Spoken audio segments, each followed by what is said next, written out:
یہ انسانی فطرت ہے کہ عالمی طاقتوں کے حکمرانوں میں دوسرے ملکوں پر قبضہ کرنے کی خواہش موجود ہوتی ہے۔ دوسرے الفاظ میں ہم یہ کہہ سکتے ہیں کہ یہ ایک وراثتی بیماری ہے جو حکمرانوں کو ظالم بنا دیتی ہے۔ آج کل ایسے لوگوں کی ایک نئی قسم بھی متعارف ہوئی ہے جن کو انگریزی میں تھنک ٹینکس کہتے ہیں۔ یہ وہ لوگ ہوتے ہیں جو اپنی ذاتی مفادات کے لیے پوری دنیا کے انسانوں کی تنزلی کا سامان تیار کرتے ہیں۔ کیا آپ نے کبھی سوچا ہر نئی بیماری پیدا امریکہ میں ہوتی ہے اور تباہی برے صغیر جیسے چھوٹے طبقے کے ممالک میں ہوتی ہے؟ اس سب کے پیچھے سب سے بڑی وجہ منافع اور مزید منافع ہے۔ تو آج کی ویڈیو میں ہم تیل اور اس میں چھپے راز اور اس پر کی جانے والی سیاست پر بات کریں گے۔ امریکہ میں دنیا کی ہر سہولت ہونے کے باوجود تیل کا نام و نشان نہیں ہے، تو مجبوراً امریکہ کو مسلمان ممالک سے وہ خریدنا پڑتا ہے۔ تو امریکہ جیسے ہی سپر پاور بنا تو اس نے تیل پر قبضہ جمانے کے لیے سب سے پہلے عراق پر قبضہ کرنے کا فیصلہ کیا، کیونکہ عراق تیل کی دولت کے ساتھ ساتھ 500 میٹرک ٹن یورینیم بھی رکھتا ہے۔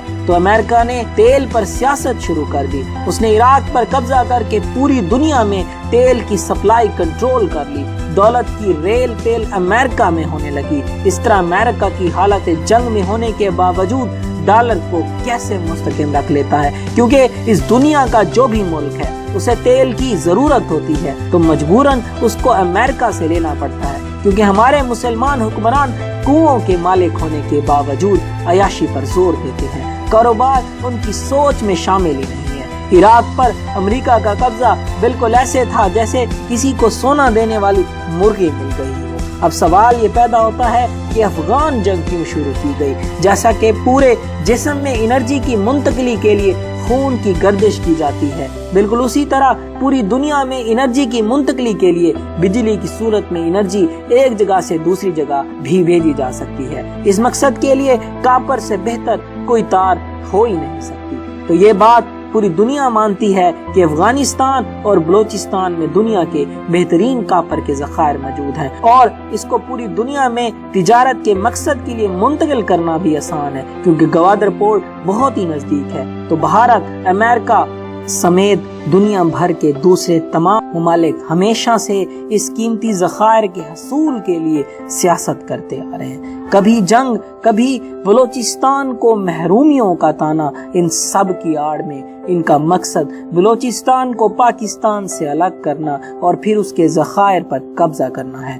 ایک بات تو طے ہے کہ اگر مسلمان حکمرانوں میں شعور نہ جاگا تو پھر امریکہ ایک نہ ایک دن قطر اور UAE جیسے ممالک پر بھی قبضہ کر لے گا۔ امریکہ پوری دنیا پر قبضہ کرنا چاہتا ہے، تو اس مقصد کے لیے ڈالر کو مستحکم رکھنا پڑتا ہے۔ یہ صرف تبھی ممکن ہے یا تو پھر امریکہ کے پاس بہت زیادہ سونا ہو یا پھر تیل کے ذخائر۔ تو آخر تیل کی قیمت میں روز بروز اضافہ کیوں ہوتا جا رہا ہے؟ حالانکہ روزانہ نت نئے کنوؤں کی دریافت اور ان سے تیل نکالنے کا کام جاری ہے، جس کی وجہ سے کھپت اور استعمال میں کافی حد تک توازن رہتا ہے۔ تو پھر ایسا کیوں ہوتا ہے؟ دراصل امریکہ کا ڈالر جب گرنے لگتا ہے تو پوری دنیا کو امریکہ چونا لگانے کے لیے تیل کی قیمت بڑھا دیتا ہے۔ اگر ڈالر کی قیمت میں کمی آتی ہے تو اس کی بڑی وجہ تیل ہی ہوتا ہے۔ تو آپ کو شاید یاد ہو جب شاہ فیصل نے امریکہ کا تیل بند کیا تھا تو امریکہ منہ کے بل گر پڑا تھا۔ سعودی عرب نے امریکہ پر ایک احسان کیا کہ تیل کی تجارت اس نے ڈالر میں کی ہے۔ اگر سعودی عربیہ یہ تجارت ریال میں کرتا تو آج امریکہ اتنا سپر پاور نہ ہوتا۔ امریکہ کا جب دل کرتا ہے تو وہ ڈالر چھاپ دیتا ہے، اور دنیا کے تمام دوسرے ممالک تیل کے حصول کے لیے سعودی عرب کی بجائے امریکہ پر انحصار کرتے ہیں۔ دوسرے الفاظ میں دنیا کی دوسری تمام معیشتوں کو تیل پر نہیں بلکہ ڈالر پر انحصار کرنا پڑتا ہے۔ یہ تیل ہر ملک کی ضرورت ہے، اس لیے عراق اور افغانستان کے جنگ کے دوران تیل کی قیمت کم ہوئی، کیونکہ ڈالر کی قدر میں کمی آئی، نہ کہ تیل کی پیداوار میں کمی ہوئی اور نہ ہی استعمال میں اضافہ ہوا۔ تو اس کا صاف مطلب ہے کہ تیل کی کھپت کرنا فضول ہے۔ دراصل یہ امریکہ ہی ہوتا ہے